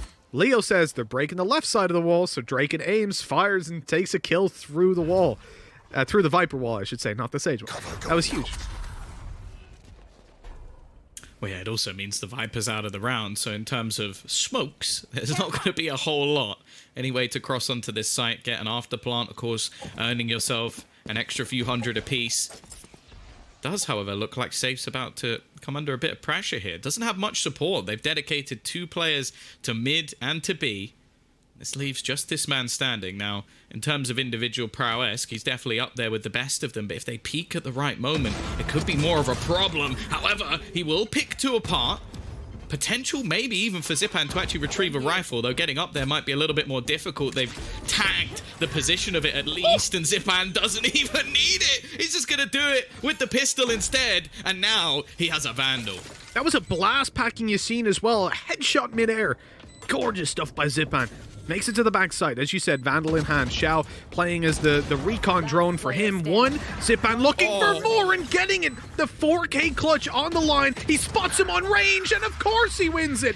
4 kills for Zipan, and a round that FPX didn't even intend to win. And you know how you can even tell that? The Viper wall they put down on B, that was not to get on the side and to get a plant. That was to stop them taking the orb and fight the guy that was attempting to. They wanted to isolate the duel and get as much damage done as they could in the early round. Instead, this man who we're praising all game long walks away with the round almost by himself. I know there's been a lot of players recently talking about adding in agent bans into what will be competitive Valorant. Up until today, Reyna wouldn't have even been on my list for FPX. There's so many agents that you'd want to get rid of first. Not anymore. Ban it. Get rid of it. Just something, because they can't do anything against him at the moment. That was, what, a 2 versus 4 where he gets a Vandal off an opponent and manages to just wipe the floor with them. Ridiculous stuff once again. And now, 9-5. The defense, not exactly looking great for Guild on a start. As we said, last time it was a shaky defense, shall we say. And they better have improved, done it a whole lot. Pistols here, don't expect much, but yeah, 10-5. Coming back into that, it's got to be a whole game of Killjoy ultimates, because you got to have it on lockdown. Hey. Got him. The Wolf running alongside his best friend, just clearing it out. Oh, look at that. It even pulls Draken off the angle with the flash. And Zipman gets the kill. Heals back up. Side stairs. Plant stairs. What was that? What is this guy, man? He's unbelievable. I don't even know what to say to that anymore. It's just a frag movie. Like, if someone wants like a really easy job of making a frag movie for Zipan, you don't even have to go off this map. It's just done. He's done it for you. Just ask him if he recorded his POV. Just be like, can I have that? And then just upload it to YouTube. Views. Easy. Probably the easiest money you ever make in your life. For now, Bonker, I want to know what he's going to try and do here. Is this an attempt at a ninja defuse, or is he just looking to die to the spike? Because realistically, he doesn't want to hold on. Well, to nothing. It is just the classic. Of course, in Valorant, you don't lose your utility, so he won't be losing any of that either. I think he's just hoping they back away, but considering he hasn't been spotted anywhere else, I would be very surprised. What? I don't know what... Was he trying to fake a shock dart? Like, I guess that was it, yeah. I think he tried to fake the sound. Dropping. I mean, his health wouldn't matter at all. That really confused me for a moment. But yeah, they still peeked out. They still watched. Well, I like the idea. You know what? It didn't matter in the end. But the reality is, FPX have weapons. They don't want to die to the spike. He went down so late that maybe they run away. And they've gone so far that they won't hear him drop. They'll just hear the shock dart. They'll be like, oh, he just fired it from across the map. Like, the thing is, 9 times out of 10, that's not going to work. But the time that it does, you get around, you know? Or... yeah. Whatever. It's it just looked a bit funny, like he just damages himself. Yeah. 10-5. FPX leading the charge. They are dominating on this map, and now the weapons come out for Guild. This is where Guild need to show up. If they lose this, the map is over. Almost assuredly. It's Yassine and Safe. 2 guys you definitely don't want to be facing off against, and they're the ones that are... Oh, no! Not even holding the side, and he comes in for more. Zipan appears out of literally nowhere. He is just unstoppable. 3 kills now. And Guild are left with their heads in their hands wondering what the hell just happened. Well, I'll tell you. Zipan just happened. And do what you will to try and pull this back. I can almost feel an ace coming for Zipan. It is a 2 versus 3 situation. It may look done, especially with Zipan still standing, but the rest of the members of Guild are still going to be going for this. He's looking to try and get the ace. The hunt coming in. It's a kill for Draken at least, and Draken only has 30 HP. Of course, this man's going to finish it off. Zipan on an absolute tear in this match. Wrap this one up. It is done. My God. I mean, that was the safest bet of my life, saying he was going to ace that. Come on. He's so damn good. 30 kills on the board. He's got double anyone else. This is the grand final, Tom. This is literally... if every team in Europe competed in this tournament. Say what you will, format and all that sort of stuff, but on paper, this is the best 2 teams that Europe has to offer right now. And he's got 30 kills. He is more than double the next player on his roster. Who is Angel? Who got 32 kills just the other day on an Astra? Nothing more needs to be said. I think this might be the highest ACS we ever see of any player. I can't see anyone beating this. The way that this is going, unless Guild pull off one of the craziest comebacks I've ever seen, I think we might be witnessing a record being broken. This is an unbelievable performance. FPX are going to have to change their name back to Zipan Go Kill, because that is what we are currently witnessing as of right now. You know what, man? Like, let's talk about what how Guild are setting up, or how FPX are playing out. Screw it. Let's just watch Zipan. Let's watch him all game long. He's going to get another, 5 kills before this is over, at least.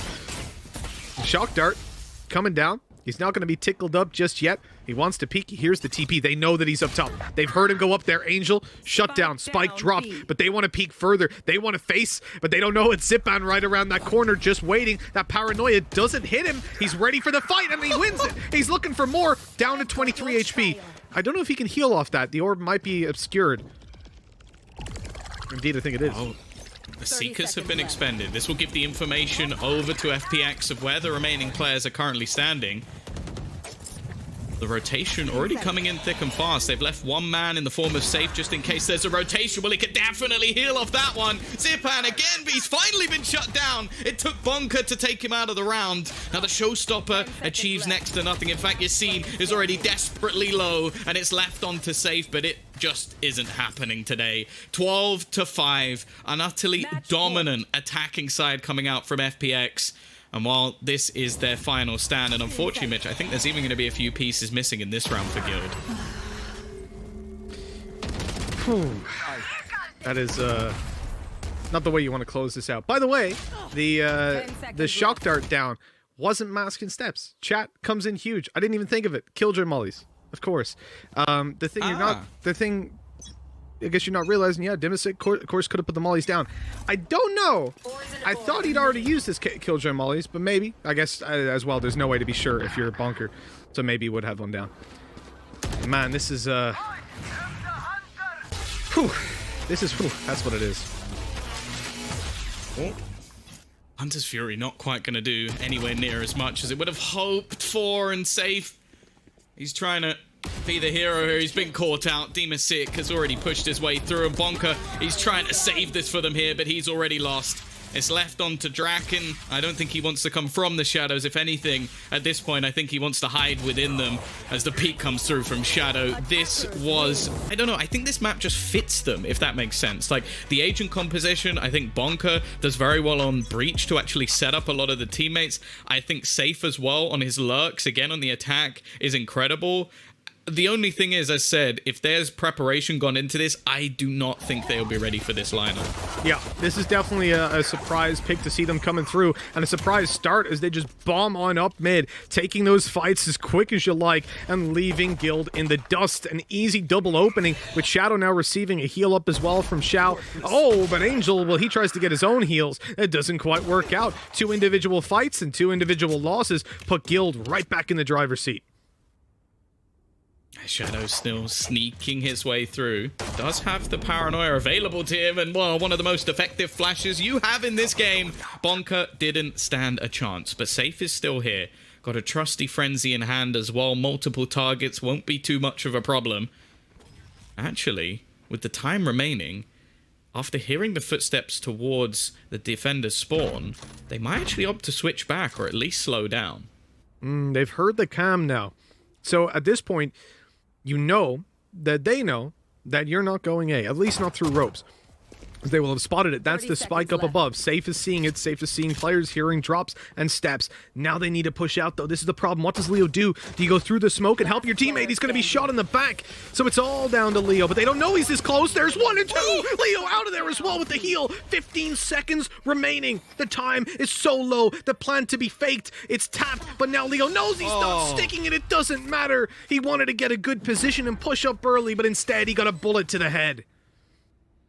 That should never have even been close. The fact that he gets away with a couple of kills jumping out of that smoke is utterly ridiculous, and I don't think we can highlight enough how nuts that was. But unfortunately for him, the man up against him in the end was Zipan, and we have just seen probably the best performance we've ever seen from a player within EU Valorant. So again, anybody can tweet at either of us if they have got a higher ACS, even if it is in your matchmaking games. I want to see it. Well, you know what? I've been sent one by a player called CMD, good old Irish lad.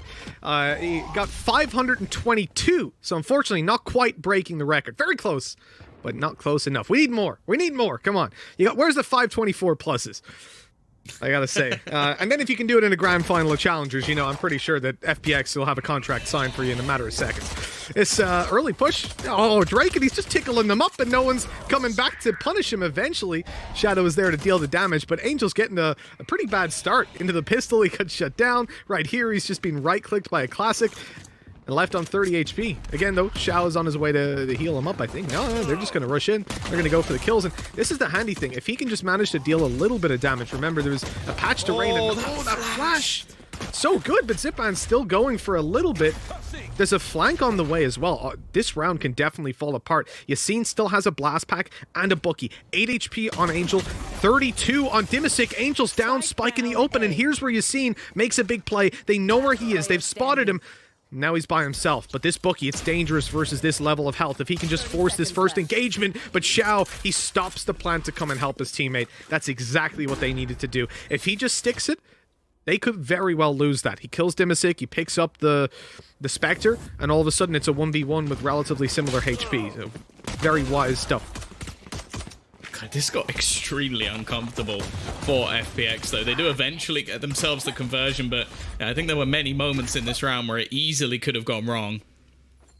And what that means, once again, well, we question how they're going to play this bonus round. They actually do play it as a bonus this time. So they're going to allow Angel to have himself slightly lower shields, but then invest into the Vandal. And what that means is he can, if he gets the opening pick, which I'll tell you now, is fairly likely. Never mind! Cast a curse. Draken has domed him. I was going to say he can heal back up. Shadow, on the other hand, can't. And chance of him getting away with a second kill is slim to none. The bonus round, this time at least, going the way we expect it to. Angel's early rounds, man, they are not going well for him so far. It's going to start to feel pretty tilted soon if he can't get that presence, especially because he plays such an important role for this team in taking that mid control and vents. And I know I always say that, but it's because he always does it. Like, honestly, Angel, split, vents. That's a word association right there. You know he's going to push in. Now, if he's not feeling the confidence to take the kind of space he normally does, that's going to hamper their attack a lot. Down goes Zipban, and the chances of this round going their way start to really decay. You've got a Vandal at least, but a 1v3, two of the other players have strong rifles, and even the Bulldog, if it can tickle you up a little bit, that's going to leave them laughing. 30 seconds, no spike. Really, at this point, I think Dimisic is just looking to do as much damage as he can. Winning the round is incredibly unlikely, although he seems to have some pretty good timing. They're still checking for it.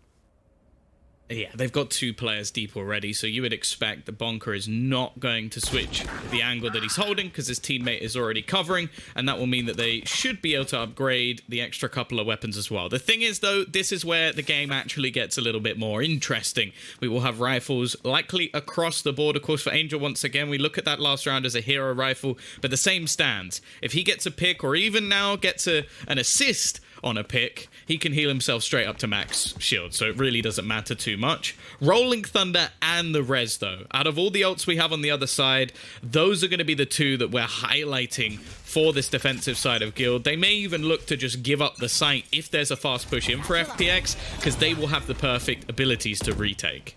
Zipban's going, and the question is he going to be killing? He's already got control towards Heaven. They've crossed over, and now they look to take the site. The flash from Angel. Through the smoke they go. Draken blinded, naded off, and the ultimate. Oh, Zipban's spidey sense is tingling, and he gets him as well. Draken hadn't been spotted, but he's taken down still. Dimisic wants to join his teammates, and I actually found myself dodging that bullet for him a little bit, dodging out of the way. He comes back and takes the kill afterwards, and a 4 versus 2 emerges. The trade's quick to be found, leaving it all onto Leo. He wants to move forward, has a res, but there's virtually no way to get this down, and even still, you won't trade that res out for a 2 versus 3. He needs a pick. If he finds it, res comes up, game maybe starts to swing their way, but that timing again, so bad. Walking right behind him like a shadow is the omen of Shadow. 3-1. Yeah, it is fitting, isn't it? We finally got him in the agent where his name actually makes sense. It's going to be sneaking, lurking in the shadows as a shadow. What I will say, though, again, like Zipan on the entry there, he even spots where the paranoia comes from, and I almost wonder if Draken's movement is based off that. Okay, I've thrown the paranoia here. That's likely where he'll now shoot the showstopper, so I'll move over to the right to avoid it, and Zipan just read him like a book. Knew exactly what he was going to do, and just ruined him on the entry. And as the solo defender of a site, you can't be going down that easily. Oh, 100%. Yeah, it's one of the tough things about being an Omen solo defending on that range. Oh my god, Angel, here we go. We said about his early rounds maybe not going his way. Well, finally, he gets that opening, albeit not in the most important of rounds, but it was a Vandal that he dropped. Retrieved, still. Ooh, you seen? Hello? There we go. He almost got the shot, gave a little bit of a haircut, but ultimately, Dimisic's hat might be bulletproof and saves his life as they cross over to the site. Where you are. Yeah, although this battle may be looking like an integral one in mid, the fact is the rest of the team have gone pushing into the B site. After plant will ensue, and the weaponry currently available is not going to be ideal. Now, for Leo, keeping this gun into the next round would be nice. For the rest of the players, they're going to want to die. So the fact is they're going to go hunting. They're going to go pushing. I think Draken has also just found the trip, although he is going to go and Shadow steps through it, so he won't actually be caught up. He is so far away from anybody. The only real plan he can have here is to try and kill someone on the exit. Yeah, not a bad idea. Again, we spoke about it in map 1. We saw this early start for FPX, and if they don't lose any players, we know just how dangerous that economy can be. Oh, Draken, that's a nice second shot, but only good for 1. Leo, content to save the weapon at this point and walk away towards A. Now, for FPX, 4 players surviving here. They've been fairly dominant in some of the other rounds. Their economy is going to start to look very, very strong. If you're Guild, it's time to show up now. They get a full investment, and if they don't make this work, and certainly if they don't manage to find a couple of kills, this could be an incredibly dominant attack side from FPX, something that I mentioned earlier. Tom, you said that their attack side in general is strong, and then with this composition, I pointed out that, well, I think it's actually improved a whole lot. Yes, this should do. If anything, Angel now has the correct agent for doing what he does. Yep. Like, he can still do it with others, but this one actually makes sense. And it means also that if he dies, they're not losing all of their utility, especially when he was playing Astra. You want to do some word association? Angel, split. Oh, look where he is. He's in vent. That's a surprise. Every single time. And look at how important it is. He's going to go up there and destroy the tripwire. Now the players on A have to be worried about their back. He's not going to commit to it, especially because Dimasic dies. But they don't know that. Now they spend the rest of the round wondering, is this guy coming up through vent? If you ignore that map control, those guys on A, they leave breach where he is. Omen's already on his way towards heaven. But now he has to cover his back. This is so important, and it's why they do it so frequently. Obviously, you run the risk of someone being in there, but that's why it's nice that he's on Reyna. They spotted safe. I'm almost certain that they will have seen him. The cage goes up, and he gets Angel right through it. That is huge. Arez is online. The wall bang's coming in, though. They can... Oh, okay. There we go, Zipan. That kill pulls them back into it. Shadow is low, but he's getting healed as well. A 4v4. That would have favored them if they found that kill. They want the trade. Safe's above, and he's shot in the back. Back into an even situation. This is about as back and forth as ping pong as it can be. But who's going to get that last serve in? Shadow's above, and he's low health. Dropped. And it's all left onto Xiao. He has the spike. Oh, no! Draken! He didn't think they were out. Oh, and I guess it makes sense. You see the way that they were clearing it up above. I think it was Shadow, right? He's walking out and he's looking left and right. It looked like he was the point man, but in fact, he was the one covering the back. What? What was that? This has to be one of the weirdest rounds I think I've ever seen. Like, so many players caught off by, like, different angles. I think the From the Shadows as well from Draken was actually really solid just to get behind them and delay them for such a long time. You also had the spam through the walls, through the cages as well, and then just a couple of entry kills that actually make things end up working for FPX. They had to invest a lot into this round, but they take it over the line. And once again, it's going to be Shotgun City for Guild. This time with a judge alongside and a few pistols as well, but ultimately they're still in trouble. And Zipan, well, you face off against him. It's the two young guns of the squads, and this time, once more, it is going to be Zipan coming out on top. So confidence and safe. Oh, with the ball. Never mind. I thought that was his trip for a second, but never you mind. I don't know if you noticed, though, in the new patch, apparently you're going to be able to see the colors of Cypher tripwires, and that makes me very excited. What about Astra Stars? I don't know. But at least for the Cypher stuff, you'll be able to see. Dimasic, oh, he's got a little bit of a haircut. Here in the Shadow step over. Guild would love it to be able to take this round. To be able to take any. Again, we've mentioned the economy situation for FPX, and even despite losing 4 players, they're still going to be in a very strong spot moving forward. But losing this round would put Guild back on the board and maybe swing some of that momentum their way. Zipan found the opening, but it's been traded back. The nade will put a bit of a tough position on the line for Yassine, who gets shut down after another. The trades are there. Bonker wants to cross over, but the judge not able to make it work. And Angel, well, he just pops his dismiss to clear out that there's no one else inside of vents. They move up and safe. We saw him earlier with this bookie. We saw him trying to make it work. Oh, no, that was a right click. He right-clicked it into Angel, not knowing how close they'd be. He was ready for it, and unfortunately, Angel only takes somewhere in the region of 10 damage from it. Even heals himself up with his Devour. That's unfortunate. If he gets Angel, it's very winnable. Very, very winnable. Look at the health of Zipan and Dimasic. He would have a Vandal. Draken would be coming in to help him with a Paranoia. Everything could go their way. And all that defined it, Tom, was right-clicking instead of left-clicking. Was the only difference.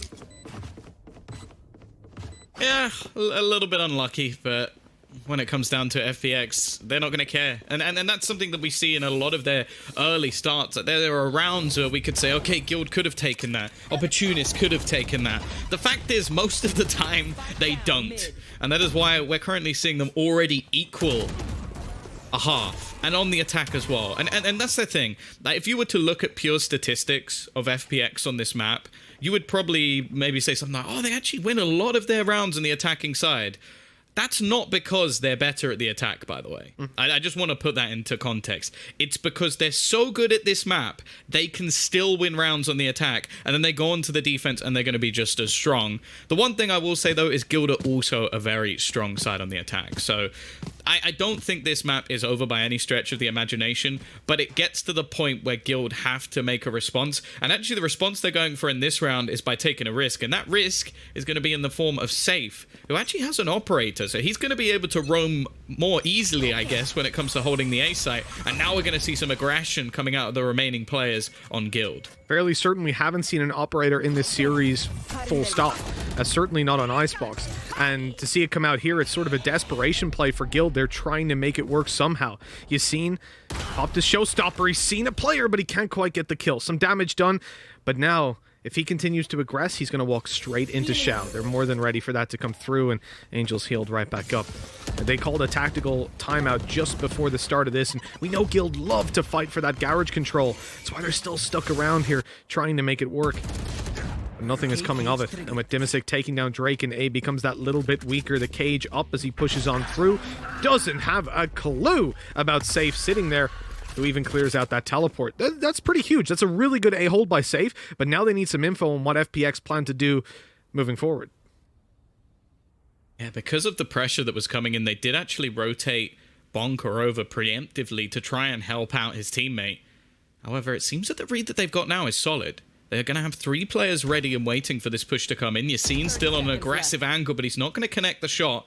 The time, however, is beginning to tick, Mitch, and we're looking at Yassine getting tagged down. In fact, he's lost. Bonker is going to make the play, but Shadow's so ready for it, and it's left all onto Leo, trying to hold his ground. He will get nothing done. Methodical stuff from the side of FPX. They were ready for everything.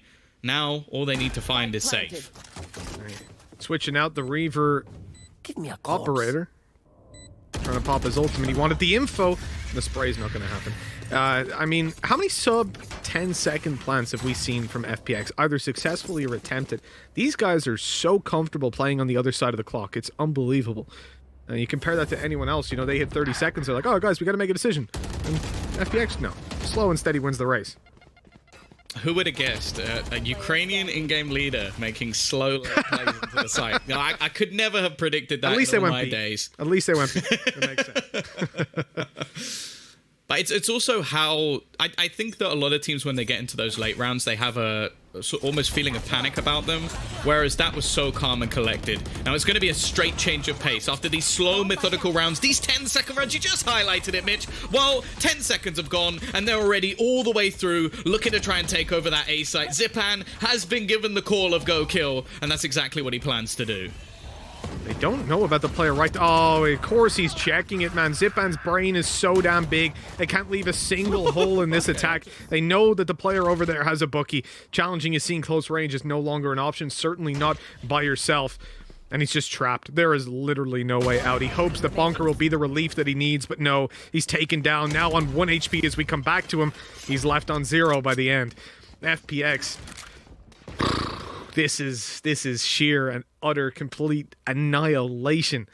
And we mentioned that, you know, Guild needed to play a million times better than they did previously, because this comp right now and the way that FPX have been playing recently has been so strong. And if they're preferring this composition over their Astro, which has had success against some of the best teams in Europe, that definitely told us that there was a reason that they were doing it. And, well, I think we're seeing it. Again, felt like the time to say they need to start winning rounds is gone. They needed to start winning them a while ago on Guild. Now the Boombot is going to give away Angel pushing in towards the ropes, although again, I feel like they would have known that from the fact that he does it every single round, or most of them at least. Yep.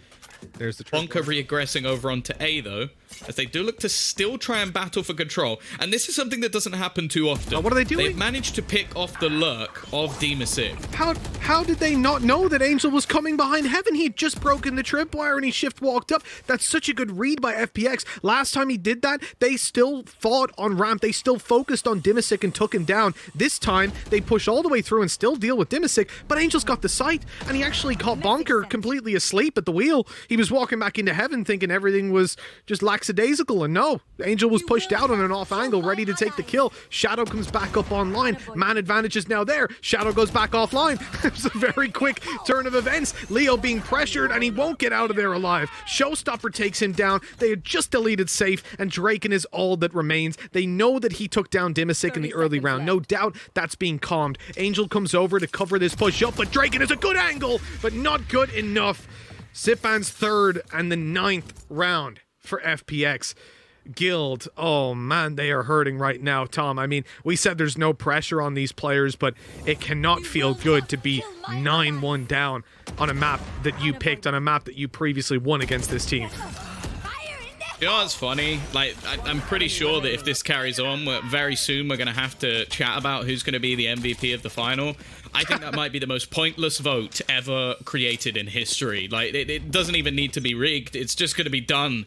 Like, Zipan is currently 16-3. He's just carried on from the previous map. Sure, Shadow on the first was fantastic, but dear Lord, this man has been on another level. Yeah. I mean, realistically, there's no way that you can vote for anyone else. Maybe if we're voting for #1 vent control, it could be Angel. He's in there again. That's comes as a shock to everybody. The crowd gasps in shock. But look, they've actually positioned a player down there to deal with him, now adapting to the control that he's been so proactively taking. It's going to be Bonker down with the bookie, but he backs off after being spotted, and that's kind of a shame, because they know that they're on the low buy. Oh, he's actually going to force the fight. The Rolling Thunder wants to react off of it, but the cover down on bottom mid, they deal with Angel eventually, but hey, it doesn't really matter when you're in a 4 versus 2. You're not going to cry over the loss of your Reyna. Instead, you'll rejoice over the gain of the B site, soon to be at least. Leo wants to peek out and see if anyone's there, and Shadow now knows someone's home, but he gets healed up. In a second, there we go. He gets healed up. That's a slightly delayed reaction. And FPX shift over towards the A site. Well, shift would be the wrong thing, because that implies they're going slowly. They're going quite quickly, but Dimasic is shifting into heaven, and not anymore. 30 seconds I mean, this is pretty good. They're going to spot out where these guys are. Guild have a chance. And they're going back again. Yeah, they ran in that direction to just fake out where the neural theft. That's the thing. Even when there's like a slip up on the FPX side, they're so good at adapting mid-round. Like, basically what happened there was Xiao realizes that he's going to get caught, so he runs deeper into A, and then the second he gets tagged, he starts running back. Now, the time is ticking. If they can somehow deny the plant, they have a chance, but of course, they have a slow available. It's still going to be brought back into a 2 versus 2, and the only reason I'm getting excited, because this is one of the closest rounds we've seen in this map so far. The boost up with the wall will take them forward. Zipan and Xiao, probably the 2 best players to have in this sort of scenario. Leo as well does actually have a res, so they're going to be able to give themselves the advantage, Mitch. They have the advantage under their belt, not in terms of weaponry, really. But, oh, that's a nasty nade, Xiao! He can't get out of there. Yassine from afar, hitting that right click, and Zipan doesn't stand a chance. Guild, they've finally gotten back on board. They have 2 rounds now to play with, and they need to make it 3. There's no doubt about that. If they don't make this 3, I think FPX have got it in the bag already. You would need one of the most incredible attack sides. Well, you need to do better than FPX, and that's already going to be tough.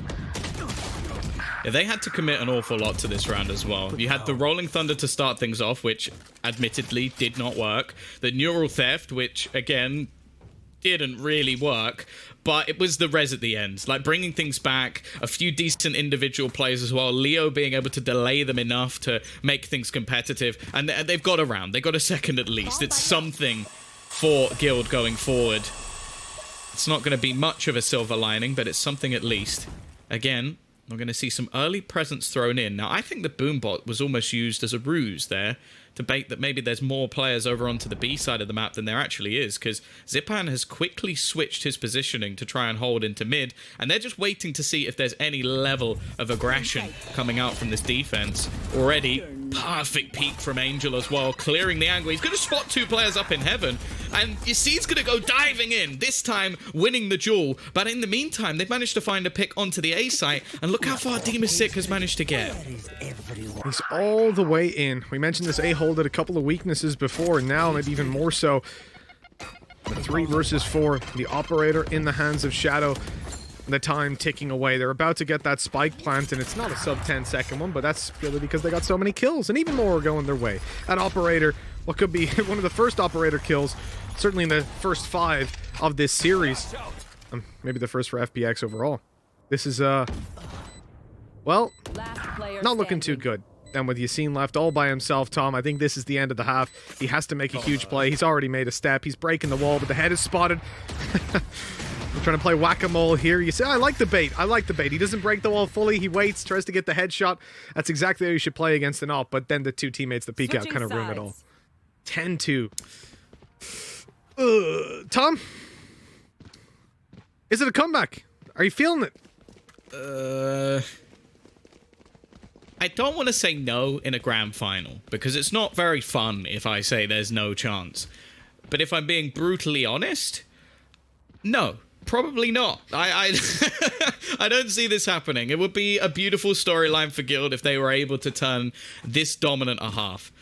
I think the main thing that we're missing right now is we need to see Yassine coming online. We need the style that he had yesterday when he had one of the best performances before the one we saw in the last map from Ziphan. I really think the way that FPX are playing this, though, is just perfect to destroy Yassine's confidence on the defensive side. Like, they're generally grouped up and holding those slow early rounds. We mentioned they like to run the clock down, and sure, if they get the fights early, they'll go and take them, but if they don't, they're content to just wait it out. Look at this, Xiao is even ready for that blast pack play. He knows that they like to compete for ult orbs in the early round, so he goes up, harasses them, and hopes maybe Yassine goes on top of the wall, because he taps it and looks up straight away, because you know that's what Yassine likes to do. FPX have done their homework on this team a million times over, and we credited Guild with that in map 1 in the research that they had done, but I think the problem is once you get inside Yassine's head, once you take away that confidence from him, as we were saying, you don't want to do if you're like the coach of the team or if you're just the team in general, you don't want to put him into a position where he plays so safe that he can't really dominate. They're doing it just by forcing him to have no impact and have negative impact whenever he does take duels. Look at that! Oh my. Xiao just comes up and smacks him. Angel with another man advantage now to FPX despite that early fight. And there's no map control. It's not like they've got a man advantage but have to retake B. B's completely open. They've just gone out and... Oh my god! Angel doesn't get anything for it at least, but he's got no support really. That's Okay. What the hell just happened? Leo, hello! And now they're actually going to make their path on towards this site. The thing is, though, the man up against them, Sick, hasn't had masses of amount to do so far in this match, and they're just going to plant. They don't realize he's actually still here. He can wrap around. The first kill's for free. He spots the man up above. Sick just looking to do it on his own, but the fact is he has a friend, and it's all left to Leo on the back of the site, just trying to pick them apart, trying to find an individual jewel, but the damage that's being done is also being healed. The wraparound gives him a chance, but he can't afford to reload. He's only got 1 bullet in the chamber, and now he's got none. He has to go for knife kills, Mitch, or at least try and retrieve a pistol. All he can do is look at his opponent, and that is heartbreaking. The frenzy betrays him as no bullets left, and he just has to look into his opponent as he dies. Did he not realize as well? It looked like he peeked out to try and take the fight, like he was aiming at him. Oh yeah, no, someone would have called it for it. Finger guns out. Finger guns, yeah, they're coming back. They're making a return. He did make him stop defusing, to be fair. He did, absolutely, yeah. He gave him a death stare. Get off that spike. I told you. Don't be defusing that spike. 11-2, man. I mean, yeah. They're beating a dead horse. Mentioning the Guild are pretty screwed, but they're pretty screwed. Just in case you didn't know. Like FPX, they've now got the weapons to work with, and Guild have fully invested. They are, but they have to at this point. You're not going to play for OT in a 10 straight. Oh, that's not the weapon you want for the range. You're hoping that they'd come up close and try to hold it, but again, they're against Yassine. They know their opponent. They know exactly who they're playing and exactly how to play them. Man advantage sits towards FPX. This is not a round that you will take lightly if you're Guild. Decisions need to be made. 2 HP on Xiao, 60 on Angel after getting a heal up. I mean, he is in danger of falling. His whole defense is in danger. Guild can easily take this and overcome the defenders. And Dimisic, well, he doesn't get much done. Damage, but it's for naught, really. The Xiao falls, and on the ropes, Shadow's able to grab a single, looks for a little more, and he gets it. The trades only have come in afterwards. Way too late at that point. They could have double peeked it, but that delay, it could cost them. Both on the defending... sorry, 2 players alone. Dimisic and Bonker. This is about as even as a round gets, but the control goes to Guild. They've pushed towards the B side. They're faking out the... they're faking out the presence, but Tom, look at FPX. No one's moved. They're just staying in exactly the same spots. They're not buying any sort of fakes right now. Left. Oh, that's so smart. It's a fairly even scenario, even still, but the fact is you're not going to expect Dimisic to still just be sat here. The first kill should be for free. The second at least will be traded. But do they still expect the second player to be on A?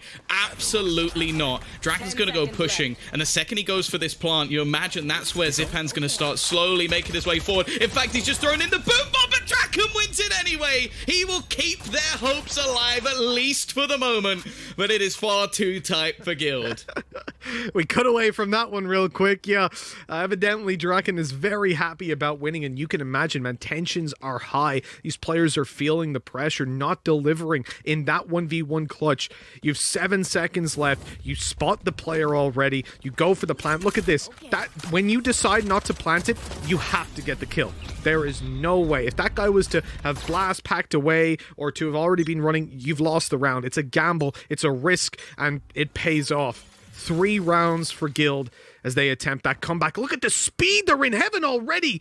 Yassine just loves to bomb out there and try to take this control. We're not quite seeing it, but they are. They're seeing Vents. They're playing Angel at his own game as he goes to move up into heaven. I mean, they have pressured back the B players, pressured the A players. Now it's time to close in that pressure and take the round.